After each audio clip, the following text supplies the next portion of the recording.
Hello everyone! Welcome back to my channel. For today's video, ipapakita ko sa inyo yung aking napunla na seeds na binili ko through online, kung quality ba or hindi. Ito yung ating lettuce. Okay naman yung seeds. Tumubo naman lahat. Sa ating hybrid na carrots, ko alam kung carrots to. Kasi marami ng damo nung na tumutubo ito. Tapos ito. Ayan. Tapos the rest hindi na tumubo. Yung kamatis natin, kinalabasan tomato, tsaka cherry tomato. Walang tumubo kahit isa. Tapos sa cucumber ko naman sa 8 pieces na seeds, ito lang yung 4.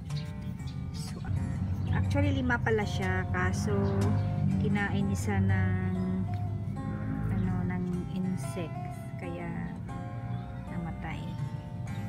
Ayan. Tapos sa kamatis naman, ito pangalawang ko na to, ang punla. So ito lang isa din dito. Tapos ito is super poop naman to na type ng variety ng kamatis natin. So ito siguro ay cherry. So ito naman yung ating kalabasa. Sa dalawang variety yung ating kalabasa. Ito yung nauna kong napunla. Sa 6, 4 lang yung nabuhay. Tapos ito, lagkita na kalabasa. So sa isang baso nito, dalawa-dalawa yung pinunla ko. So 2, 4, 6, 8, 10, 12 dapat. So ito lang yung nabuhay. 2, 4, 5. Tapos yung ika-6 niya ito. Hinain pa ng insects din.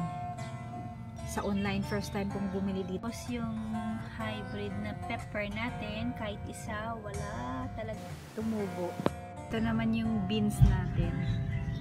Leggy nga lang siya kasi walang init. Ito naman yung ating okra. Ito naman yung okra, kaso walang kinain sila ng mga insects pa. Wala nating iba, bunga ng talong to. Ito yung nabili ko na fresh bell pepper sa tindahan. Kinuha ko yung seeds. Tapos pinula ko. Ito. Tumubo talaga sila lahat.